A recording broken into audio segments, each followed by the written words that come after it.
Hello student, स्वागत है आप सभी का आरवी ट्यूशन क्लासेस के यूट्यूब प्लेटफॉर्म पर। दोस्तों, आज की इस वीडियो के अंदर हम बात करने वाले हैं इलेक्ट्रीशियन ट्रेड थ्योरी का चैप्टर नंबर 13, जो कि आपका है इल्यूमिनेशन, प्रदीप्ति जिसे बोला जाता है।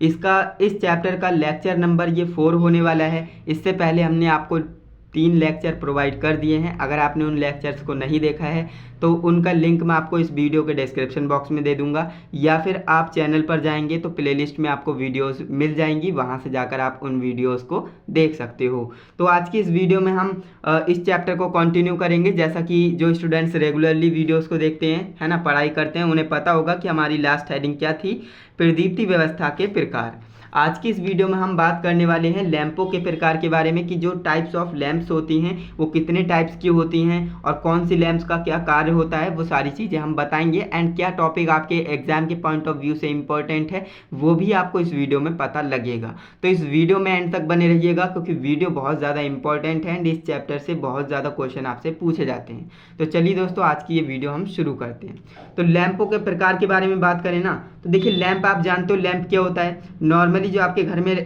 बल्ब वगैरह होते हैं उन्हें हम लैंप कहते हैं, है ना। तो लैंप वह प्रकाशिक स्रोत है जो विद्युत धारा प्रवाहित होने पर प्रकाश उत्पन्न करता है। बिल्कुल सही है, इतनी बात आप समझते ही हो कि जो हमारा बल्ब होता है ना, बल्ब आपने देखा होगा, चाहे 100 वाट का हो चाहे एलईडी बल्ब हो, है ना, वो करता क्या है, विद्युत धारा को कंज्यूम करेगा और आपको क्या दे देगा, लाइटिंग एनर्जी दे देगा, है ना, प्रकाशिक जो प्रकाश आपके लिए दे देगा। तो वही कह रहा है कि लैंप वह प्रकाशिक स्रोत है जो इलेक्ट्रिक करंट को क्या करता है भैया, फ्लो करता है अपने में, और उसके बाद प्रकाश उत्पन्न करता है। क्लियर है। वैद्युतिक प्रकाश व्यवस्था में प्रयोग किए जाने वाले लैंपों के निम्न प्रकार होते हैं। अब वो कौन कौन से प्रकार हैं, अब देखिए निम्न आरेख में दर्शाए गए हैं। अब मैं आपको डायग्राम भी बनाऊंगा कि डायग्राम कैसा दिखता है, कौन सा बल्ब कैसा दिखता है ना, वो सारी चीज़ें। तो ये समझ में आया आपको कि लैंप क्या होता है और इसके कितने टाइप्स होते हैं, तो वो तो हम डिस्कस करने ही वाले हैं। तो चलिए हम पढ़ लेते हैं। देखिए, पहला जो आपका है ना, इंडिकेटेड, है ना, देखिए इसे इंडिकेट लैंप भी कहते हैं और इनकैंडिसेंट लैंप भी कहते हैं। तो कंफ्यूजन मत होइएगा, बाकी आपके बुक में जो भी दिया है आप पढ़िएगा।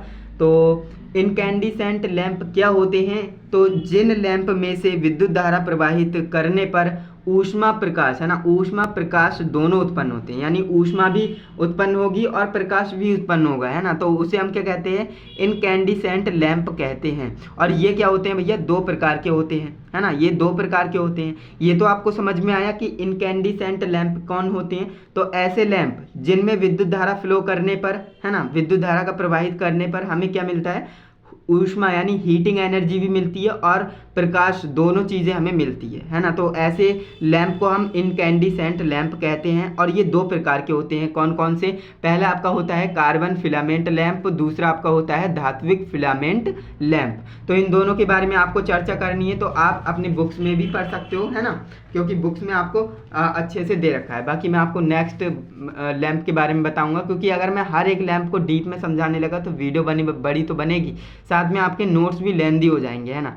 तो इसलिए मैं जो है आपसे बताता हूँ, अगर आप इन चीज़ों को डीप में पढ़ना चाहते हो तो आपके पास बुक है ही, बट मैं जो अपने नोट्स में इंक्लूड करता हूँ ना, वो इम्पोर्टेंट होता है आपके एग्जाम के पॉइंट ऑफ व्यू से, एंड जो आपके नॉलेज के पॉइंट ऑफ व्यू से भी इम्पोर्टेंट होता है, वही मैं इंक्लूड करता हूँ नोट्स में, है ना। नेक्स्ट आपका है गैस डिस्चार्ज लैंप। अब ये गैस डिस्चार्ज लैंप क्या होता है, चलिए इसके बारे में पढ़ते हैं। इस प्रकार के लैंप में निष्क्रिय गैस के साथ साथ सोडियम अथवा मरकरी की वाष्प भी भरी जाती है। यानी गैस डिस्चार्ज लैंप है भाई, जाहिर सी बात है, गैस यानी इस बल्ब में क्या होगी, गैस होगी, कौन सी, निष्क्रिय गैस भरी जाती है। और ध्यान देना, निष्क्रिय गैस के साथ साथ इसमें सोडियम अथवा मरकरी, यानी सोडियम और मरकरी में से भी एक भरी जाती है ना। इस लैंप में 2 इलेक्ट्रोड फिलामेंट स्थापित किए जाते हैं। ये जो लैंप होता है ना, इसमें 2 इलेक्ट्रोड होते हैं, इलेक्ट्रोड फिलामेंट होते हैं, है ना। कह रहा है कि ये और ये जो है कितने प्रकार के होते हैं, ये भी हमारे 2 प्रकार के होते हैं। अब ये 2 प्रकार के हैं, तो अगर इन्हें भी आप डीप में पढ़ना चाहते हो तो आपके बुक में है, बाकी मैं आपको टाइप्स बता देता हूँ, है ना। जो गैस डिस्चार्ज लैंप है ये 2 प्रकार का होता है, कौन कौन सा, सोडियम वेपर लैंप, दूसरा आपका होता है मरकरी वेपर लैंप। अब मैंने आपको यहाँ पर बताया था कि निष्क्रिय गैस तो भरी ही जाएगी, वो तो मैंडेटरी है, लेकिन इसके साथ साथ अगर सोडियम भर दी तो वो सोडियम वेपर लैंप हो जाएगा, अगर मरकरी भर दी तो मरकरी वेपर लैंप हो जाएगा। क्लियर है? तो ये आपको समझ में आ गया होगा। तो चलिए अब हम नेक्स्ट जो लैंप है उसके बारे में डिस्कस करते हैं। नेक्स्ट हमारा लैंप है नियॉन लैंप।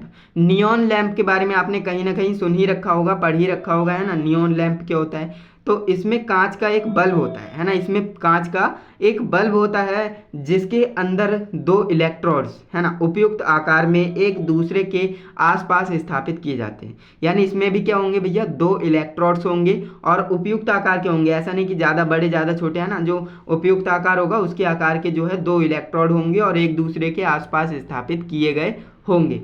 बल्ब में 10 mm दाब पर नियॉन गैस भरी जाती है। भाई नियॉन लैंप है तो नियॉन गैस तो भरी ही जाएगी। नियॉन गैस होती है, आपने पढ़ रखा होगा, नियॉन आर्गन, है ना। तो ये गैसें होती हैं। तो नियॉन लैंप है तो इसमें नियॉन गैस को भरा जाता है। कितने दाब पर? 10 mm के दाब पर, है ना। तो ये भी आपको ध्यान रखना है ना। तो प्रत्येक इलेक्ट्रोड से एक संयोजक सिरा या पिन संयोजक की जाती है ना।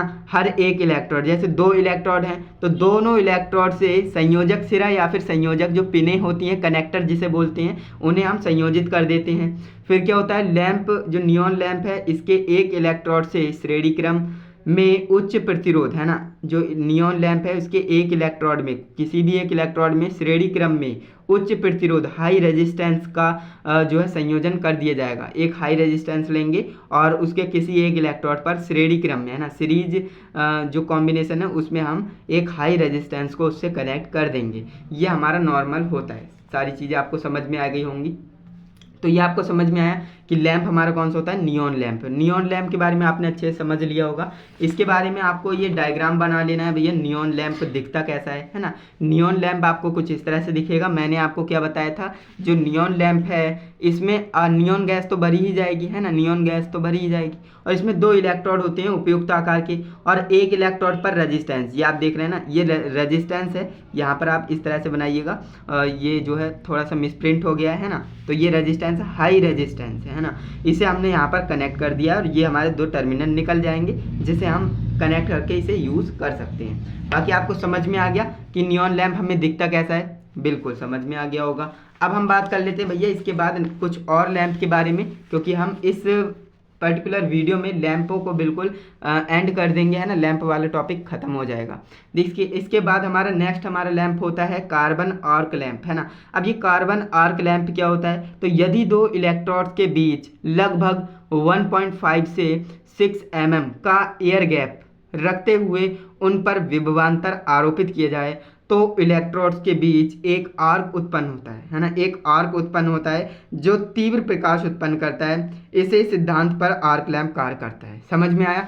समझ में आ गया होगा, काफ़ी आसान है। देखिए कार्बन आर्क लैंप इसका नाम है और इसमें होता क्या है, दो इलेक्ट्रोड्स के बीच, है ना, दो इलेक्ट्रोड्स तो होंगे ही, दो इलेक्ट्रोड्स के बीच लगभग 1.5 या 6 mm का एयर गैप। एयर गैप किसे कहते हैं, थोड़ी सी डिस्टेंस होगी, है ना, उसे हम एयर गैप्स कहते हैं। तो एयर गैप रखते हुए उन पर क्या करते हैं, विभवांतर आरोपित करते हैं, यानी वोल्टेज देते हैं, है ना। तो ऐसा करेंगे तो क्या होगा, एयर गैप के कारण उसमें क्या होगी, चिंगारी उत्पन्न होगी, है ना, चिंगारी उत्पन्न होगी, है ना, जिसे हम क्या कहते हैं, स्पार्किंग कहते हैं। तो इलेक्ट्रोड्स के बीच एक आर्क उत्पन्न होता है और ये जो है तीव्र प्रकाश उत्पन्न करता है। इसी सिद्धांत पर हमारा आर्क जो कार्बन आर्क लैंप है वो कार्य करता है। समझ में आ गया, काफ़ी आसान था। इसके बाद हमारा नेक्स्ट है जो हमारा है हैलोजन लैंप। हैलोजन लैंप के बारे में कहीं ना कहीं आपने सुन ही रखा होगा, है ना, इवन आपने देखा भी होगा हैलोजन लैंप कैसा दिखता है ना। आवर्त सारणी में उपस्थित हैलोजन समूह के अंतर्गत आयोडीन, ब्रोमीन, क्लोरीन इत्यादि गैसें आती हैं। जैसा कि आप जानते हो जो हमारी पीरियोडिक टेबल है उसके अंतर्गत हैलोजन समूह में, है ना, हैलोजन समूह में आयोडीन भी आती है, ब्रोमीन, क्लोरीन, है ना, ये सारी गैसें आती हैं। तो कह रहा है कि हैलोजन गैस व सामान्यता यानी जनरल लाइटिंग सर्विस, GLS की फुल फॉर्म होती है जनरल लाइटिंग सर्विस लैंप में अंतर यह है कि इसमें निष्क्रिय गैस के साथ साथ हैलोजन समूह की कोई उपयुक्त गैस भी अल्प मात्रा में भरी जाती है। यानी जो हैलोजन लैंप है ना, ऐसा मत समझिए कि हैलोजन लैंप में सिर्फ हैलोजन गैस ही होगी, है ना, इसमें कोई और गैस भी अल्प मात्रा में यानी बहुत ही कम मात्रा में भरी जाती है। तो ये भी आपको ध्यान में रखना है। अब बात कर लेते हैं जो हमारी हैलोजन लैंप है ना, हैलोजन लैंप हमें दिखती कैसे है ना, हैलोजन लैंप हमें दिखती कैसे है। तो ये हमारी हैलोजन लैंप है, कुछ इस तरह से हमें हैलोजन लैंप देखने को मिलती है। ये हमारा क्या है, कनेक्टिंग लीड्स है ना, और ये भी आपकी कनेक्टिंग लीड्स है, 2 लीड्स होती हैं, बीच में हमारा फिलामेंट होता है। ये हमारा संकीर्णन ट्यूब है जिसके अंतर्गत हमारा जो है फिलामेंट होता है, इसे हम हैलोजन लैंप कहते हैं। और ये डायग्राम आप बनाइएगा, आपकी बुक में अवेलेबल है। ओके, अब ये आपने देख लिया हैलोजन लैंप कैसा दिखता है। तो चलिए अब हम नेक्स्ट जो हमारी लाइटिंग है उसके ऊपर बात कर लेते हैं। देखिए हमारा जो लैंप है ना, लैंप वाला टॉपिक हमारा एंड हो जाता है। जितनी लैंप इंपॉर्टेंट थी जो आपसे पूछी जाती हैं वही मैंने आपको बताई हैं।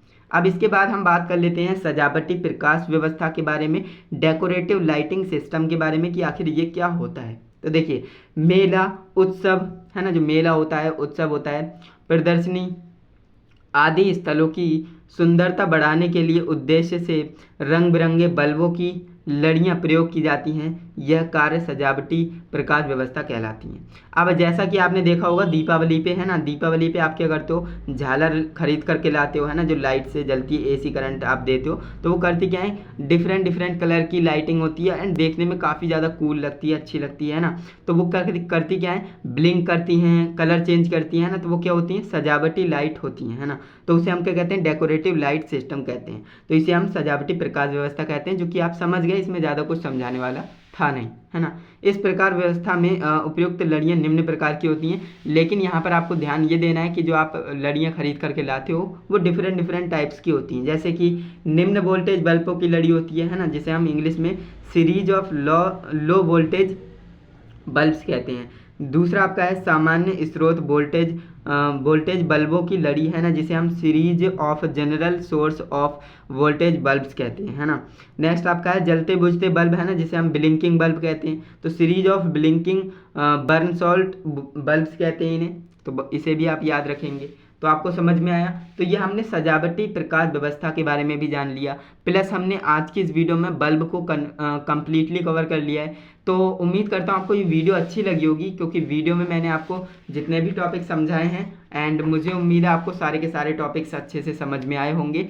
बाकी मैंने आपको इनके नोट्स आपको टेलीग्राम पर दे दिए हैं, टेलीग्राम चैनल पर जाइएगा, वहाँ से आप डाउनलोड करके इनका प्रिंट आउट भी निकलवा सकते हो, या फिर आप इन्हें अपने हाथों से नोट्स भी बना सकते हो, है ना। तो चलिए दोस्तों, आज के लिए बस इतना ही रहने देते हैं। बाकी आपको वीडियो में कहीं पर भी डाउट हो तो कमेंट करिएगा, एंड चैनल से जुड़ना चाहते हो तो चैनल को सब्सक्राइब ज़रूर करिएगा। बाकी हम मिलते हैं नेक्स्ट इंटरेस्टिंग इन्फॉर्मेटिव वीडियो के साथ। तब तक के लिए जय हिंद, वंदे मातरम।